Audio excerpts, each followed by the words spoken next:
Halo, welcome back to my channel di komentarku.com. Hari ini aku mau bahas tentang kinerja keuangan dari salah satu bank terbesar di Indonesia yaitu Bank BCA untuk periode kuartal 2 tahun 2025.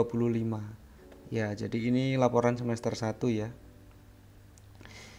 Sebelum ke sana ini mau cerita sedikit tentang industri perbankan yang secara umum DPK itu tetap naik ya 3,8% posisi Mei kemarin, dan penyaluran kredit juga tumbuh walaupun single digit di 8,1 year on year. Dan secara umum LDR perbankan ini sudah semakin tinggi angkanya di 90,3% ya.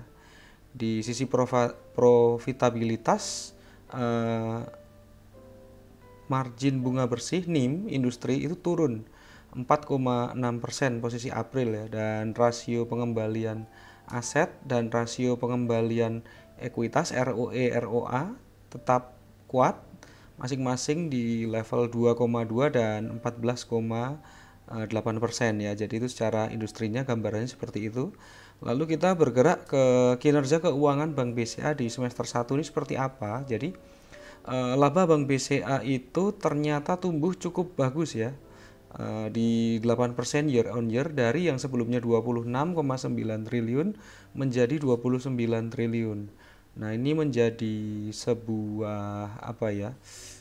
Tonggak sejarah yang baik, mengingat bank-bank buku 4 yang lain mengalami apa ya namanya perlambatan, bahkan pertumbuhan yang negatif ya, tapi Bank BCA ini ternyata tetap konsisten tumbuh labanya. Laba ini didukung dari pendapatan operasional yang naik ya 7,8% menjadi 56,2 triliun.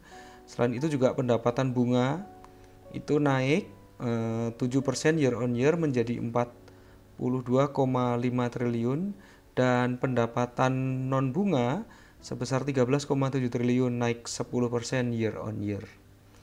Nah, ini kalau dibandingkan dengan periode yang sama tahun 2024, pertumbuhan laba BCA di semester pertama ini ada sedikit perlambatan ya.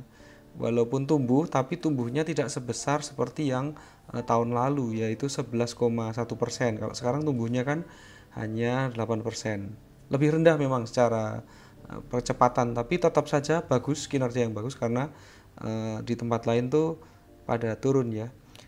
Nah, kalau dilihat di beberapa indikator, kita lihat di sisi NIM stabil ya 5,8%. Lalu ROA-nya ada peningkatan yang sebelumnya 3, sebelumnya 4,1 meningkat menjadi 4,1 dari sebelumnya 3,8. Lalu ROE juga naik menjadi 25,2% dari sebelumnya 24,8, dan cost to income ratio CIR membaik menjadi 29,1% dari sebelumnya 30,5%. Dari sisi pertumbuhan kredit dan dana pihak ketiga secara konsolidasi tumbuh 12,9% ya, ini bagus ya. Tumbuh 2 digit pada posisi Juni 2025 ditopang oleh hampir semua segmen ya kalau saya lihat ya, baik dari sisi korporasi, komersial, UKM maupun consumer, semuanya terjadi kenaikan yang bagus. Dari sisi funding, pendanaan dana pihak ketiga naik 5,7% menjadi 1.190 triliun, di mana komposisi dana murahnya tetap mendominasi dengan tumbuh 7,3% year on year menjadi 982 triliun dan menyumbang 82,5% dari total DPK-nya yang ada di posisi Juni 2025. Dan yang menariknya adalah pertumbuhan jasa ini ternyata melebihi rata-rata industri yang hanya di angka 4,8% ya tumbuhnya. Jadi ini tumbuh 7% ini sudah di atas rata-rata lah gitu ya. Boleh dibilang keren. Dan kalau dilihat komposisinya, dana murah ini mendominasi 82,5% dari total DPK-nya Bank BCA, maka ini menjadi bagus. Artinya apa? Dengan dana yang murah dia dapatkan dan dijual dalam tanda petik ya dalam bentuk kredit, dan mendapatkan margin yang maksimal gitu. Memang DPK yang murah ini menurut saya sangat bagus. Selanjutnya dari sisi transformasi digital dan inovasi, BCA terus melakukan percepatan ekosistem digitalnya, dan melalui dua aplikasi andalannya MyBCA dan MBCA ini transaksi internet bankingnya tumbuh 19% year on year di semester 1 2025. BCA juga terus memperkaya fitur di MyBCA seperti Forex Pockets, Cross Border QR, akses ke portofolio BCA sekuritas untuk meningkatkan pengalaman dan kenyamanan nasabah ya. Jadi cukup pakai MyBCA, keperluan-keperluan nasabah semakin mudah terpenuhi. Nah, ini nih yang suka jadi perhatian investor terutama di luar negeri ya, bagaimana keterkaitan Bank BCA dengan ESG ya. Bank BCA menunjukkan komitmen yang kuat untuk praktik berkelanjutan.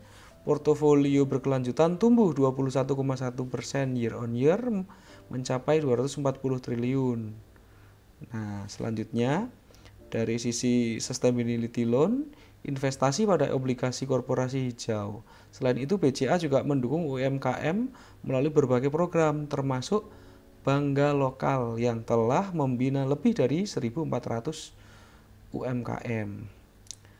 Kesimpulan singkatnya, kinerja Bank BCA selama semester 1 ya 2025 adalah sebuah contoh utama dari praktik perbankan yang prudent dalam lingkungan yang sulit ya. Jadi mengingat bank-bank lain ini mengalami perlambatan atau bahkan minus ya pertumbuhan labanya dibandingkan tahun sebelumnya, tapi BCA mampu tetap bertahan, tetap tumbuh. Moderasi dalam pertumbuhan bukanlah tanda kelemahan, melainkan cerminan dari strategi yang disengaja dan sadar akan resiko.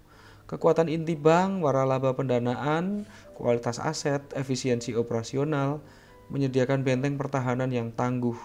Dan sudah terbukti dari laporan-laporan yang ada, kekuatan ini seharusnya memungkinkan BCA untuk terus memberikan hasil yang solid meskipun tidak spektakuler dalam menghadapi periode yang menantang di masa depan. Ya, secara singkat kinerjanya Bank BCA seperti itu. Lalu teman-teman kalau masih mau lanjut lihat video saya, di sini saya mau menampilkan detail-detailnya ya untuk kita bahas secara lebih cermat lagi. Dari sisi aset ini terlihat year on year tumbuh 5%. Dan yang mau saya cermati juga dari sisi pinjaman ya, ini tumbuh 12,9%. Dana pihak ketiga ini sudah dijelaskan tadi tumbuh 5%, 5,7%, di mana casanya tumbuh 7,3%. Dan current account-nya ya, ini kalau di breakdown lagi dari jasa tersebut yang banyak tumbuh itu, yang lebih tinggi tumbuhnya adalah dari sisi current account ya, dari sisi gironya, sedangkan tabungannya itu tumbuh juga, cuman tidak setinggi yang gironya. Namun secara angka kalau dilihat posisi Juni 2025 tabungan mendominasi ya, jadi dibandingkan dengan gironya. Lalu untuk depositonya ini justru tumbuh negatif. Nah, ini sebenarnya ya tetap bagus ya meskipun ini negatif. Karena apa? Karena deposito itu adalah dana yang mahal, jadi ketika ini turun tentu cost of fund-nya seharusnya turun ya. Oke, kita geser ke bagian berikutnya. Dari sisi operating income nih naik 27,9%, luar biasa. Secara kuartal 1 ya, kalau dari sisi year on year-nya tumbuhnya 7,8%. Menjadi 56,2 dalam triliun ya. Lalu yang perlu kita perhatikan lagi, coba kita lihat manpower. Ini di bagian manpower, operating expense ya. Ternyata juga ada pertumbuhan ya di 5%. Menariknya ini manpowernya biayanya turun ya, tapi turunnya tipis sekali ya, anggap saja sama lah gitu ya. Dan secara general dan administratif buahnya itu tumbuh 2 digit. Jadi ini biaya operasionalnya naik.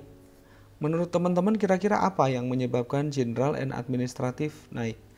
Kalau menurut pendapat saya sih hal ini kemungkinan besar disebabkan oleh biaya-biaya untuk maintenance dan komunikasi mungkin ya, karena industri perbankan itu sangat bergantung pada teknologi, terutama teknologi informasi dan komputasi gitu ya. Jadi ketika perangkat-perangkat itu dan maintenance-nya biayanya naik disebabkan oleh karena dari sisi produk memang naik dan juga nilai tukar yang cenderung nilai tukar melawan dolar ya cenderung turun, itu bisa membebani industri perbankan karena yang dijual oleh perbankan sekarang tentu adalah layanan-layanan digital ya, dan layanan digital itu sangat memakan biaya yang banyak gitu. Jadi ketika ada tekanan dari sisi nilai tukar dan juga kenaikan harga produk dan layanan, nah ini bisa semakin meningkat. Mungkin kalau ada laporan-laporan dari bank lain bagus juga ya, nanti kita perhatikan ya, kita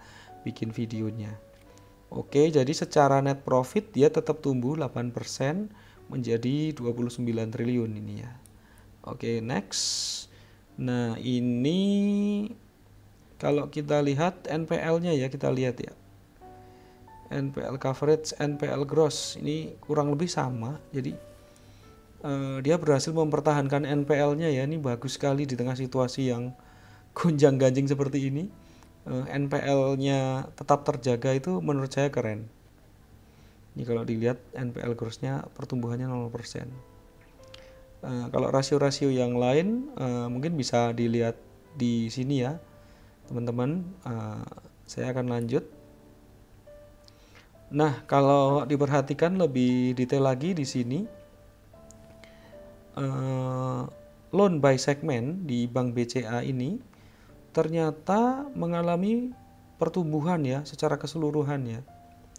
Year to date ini ada pertumbuhan, secara year on year juga ada pertumbuhan, dan dari semua segmen corporate, komersial, SME, dari sisi consumer, nah ini dia menarik. Kenapa? Karena di sebelumnya kita sudah pernah bikin videonya, di level-level yang kecil itu Bank BRI justru ada penurunan ya. Nah di Bank BCA ini kalau dibedah itu dari sisi kredit perumahan dia tetap tumbuh 8% year on year. Kredit kendaraan tidak sebesar kredit perumahan tapi tetap tumbuh menjadi 65 triliun ya, atau tumbuh 5,2%. Dan pinjaman personal nih tumbuhnya paling signifikan, paling tinggi maksudnya di antara kredit consumer yang lain ya, 9,4% menjadi 23 triliun. Wah, ini pertanda apa ya, banyak pinjaman personal gitu ya. Ini meningkat paling tinggi dibandingkan dengan rumah. Nah, ini kalau diadu lagi dari sisi Bank BCA ya, ternyata kredit kendaraan bermotor tuh lebih rendah pertumbuhannya dibandingkan dengan perumahan. Artinya masyarakat lebih fokus untuk memenuhi kebutuhan utamanya dulu ya, dalam hal ini tempat tinggal, dibandingkan dengan kendaraan. Mungkin karena kalau di perkotaan juga ada solusi-solusi seperti jasa ojek online gitu ya, mobil maupun motor gitu, taksi online juga banyak gitu. Jadi tapi sedangkan untuk perumahan ya ini memang kebutuhan pokok ya. Dan kalau dilihat dari industrinya, ternyata Bank BCA itu banyak portofolio atau apa ya istilahnya ini di manufaktur dan trading serta household ya, 3 terbesarnya di sini. Dan secara keseluruhan semuanya tumbuh positif secara year on year, luar biasa. Oke, kita geser. Ya, ini corporate loan-nya mencatatkan pertumbuhan yang solid ya, benar-benar bagus. Next, SME mortgage ya, perumahan ya. Ini juga masih tumbuh. Walaupun ya stimulus terkait dengan penurunan bunga itu belum terlalu signifikan, tapi ini masih bisa mencatatkan pertumbuhan, berarti luar biasa ya. Apalagi kalau BI rate nih semakin turun lagi, mungkin kredit-kredit bisa turun, mortgage mungkin bisa naik juga ya semakin tinggi. Lalu ini saya next aja casanya ya. Oh, ini highlight soal casa, dana murahnya Bank BCA. Jadi ini bank yang belanjanya murah, jualnya juga nggak tinggi-tinggi amat, tapi jadinya spreadnya lumayan gitu ya. Gimana ya ngomongnya ya, intinya belanjanya murah, jadi ketika ngejualnya juga nggak perlu tinggi-tinggi amat, dia pun bisa bertumbuh gitu. Ini memang boleh dibilang kunciannya ya, rahasia sukses bisnisnya BCA tuh dia berhasil mendapatkan dana murah yang tinggi, dan nasabahnya itu loyal karena mendapatkan layanan yang memuaskan begitu ya dari sisi pelayanan. Oke, next. Dan di sini BCA melaporkan tentang invest online lebih mudah melalui My BCA. Jadi sinkronisasi wealth ya, investment di dalam super app-nya BCA, My BCA. Lalu ada pertumbuhan juga nih untuk end-to-end supply chain. Jadi supply chain dari supplier sampai dengan end consumer ini nampaknya berhasil dijembatani dengan baik oleh Bank BCA, sehingga transaksinya itu tumbuh 78% dalam 3 tahun terakhir. Ini jarang yang diberitakan ya, padahal sebenarnya bisnis end-to-end supply chain ini luar biasa karena menggarap dari sisi prinsipal ya kan. Satu produk misalnya kita bicara produk kosmetik gitu ya, kosmetik itu punya distributor itu di bawahnya ada agen, di bawahnya agen itu mungkin toko-toko yang agak retail besar gitu ya, dan juga ada retail yang kecil-kecil sampai dengan level consumer. Ini bisa digarap ya dari sisi pendapatan maupun belanjanya gitu ya, dan dari sisi konsumen juga bisa digarap juga pembayarannya tunai maupun kreditnya ya. Jadi ini memang penghasil dana dan transaksi serta fee based dan interest based income juga ya. Nah, ini bagus nih Bank BCA menggarapnya. Dia menggarapnya dengan beberapa perangkat ya. Satu, online business banking. Dua, ada POS. Yang ketiga, dia ada mobile banking. Lalu melalui cabang, cash deposit and withdrawal machine, jadi ATM-nya ATM tipe CRM ya, serta call center yang handal ya. Oke, next. Nah, ini dua aplikasi andalan BCA, BCA Mobile dan My BCA. Dan transaksinya ya, ini kalau dilihat year on year terus tumbuh ya, walaupun pertumbuhannya melambat tapi tetap tumbuh. Bagus. Oke, fitur dan penambahan customer experience ya, penambahan fitur yang tadi diceritakan. Nah, ini strateginya BCA, multi currency wallet.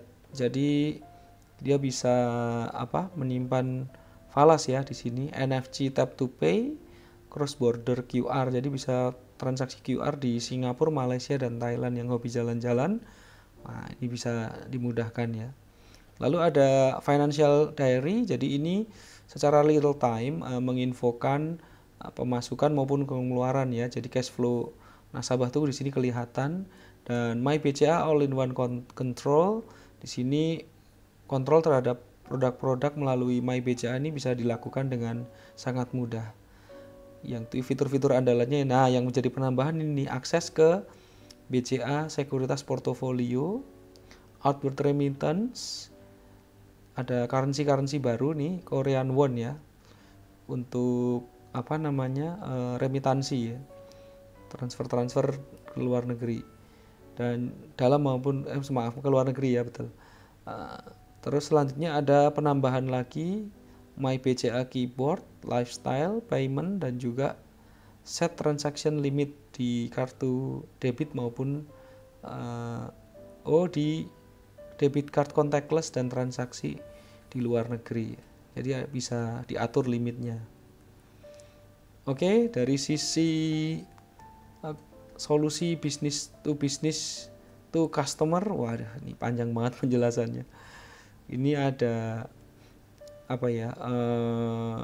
One online platform rejuvenation, Ocean by BCA. Aku belum pernah coba nih sama My BCA Business. Ini yang My BCA Business mungkin portal yang lama ya. Kalau Ocean ini yang baru kayaknya. Jadi nasabah juga nggak dipaksa-paksa untuk pakai platform yang baru. Kalau masih nyaman dengan yang lama, ya monggo silahkan lanjut.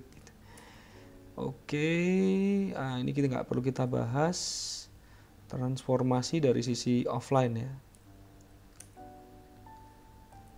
ESG, tidak terlalu perlu kita bahas. Oh ya, ini support SME ya, dari inkubasi ke akses market. Jadi BCA tidak tinggal diam, dia jemput bola untuk melakukan support di sisi bisnis ya. Nah, ini apa saja yang sudah dilakukan? Di antaranya ada BCA Kartini Talk Show, Special Multipurpose Loan Kartini, dan juga terkait dengan nasional dan global market access, penambahan sertifikasi halal ya, Go Export program, serta Bangga lokal program yang tadi disebutkan, support 1.400 UMKM. Oke, nah ini juga menarik nih, Bakti BCA 100% are distributed by Yayasan Bakti BCA Scholarship. Jadi ada beasiswa Bakti BCA juga ya, dia memberikan CSR. Oke, next ini creating beyond value beyond business, building trust and empowering lives. Ya, inilah yang dilakukan Bank BCA untuk ini ya, boleh dibilang marketing atau CSR ya ini kalau aku lihat. Ya, ini ekspansi akses quality edukasi for young generation. Ini antara CSR dan marketing juga sih sebenarnya kalau saya bilang gitu ya. Jadi sambil mendekati ke Gen Z gitu, sambil mengedukasi dan bisa jualan juga tipis-tipis di sana ya sebenarnya aktivitas ini. Oke, selanjutnya pengakuan ya di good governance and overall ESG. Jadi penghargaannya cukup lumayan. Oke, rating dan award ini nggak kita bahas. Dan ini penghargaan yang berhasil didapatkan, Euromoney Private Banking Award, Brand Finance World Strongest Banking 2025 dan lain sebagainya. Oke, aku rasa penjelasan tentang semester 2 Bank BCA cukup sampai di sini. Dan gimana menurut teman-teman? Cukup oke? Ini yang kita bahas soal kinerjanya aja ya. Kalau soal saham kita bahas lain waktu.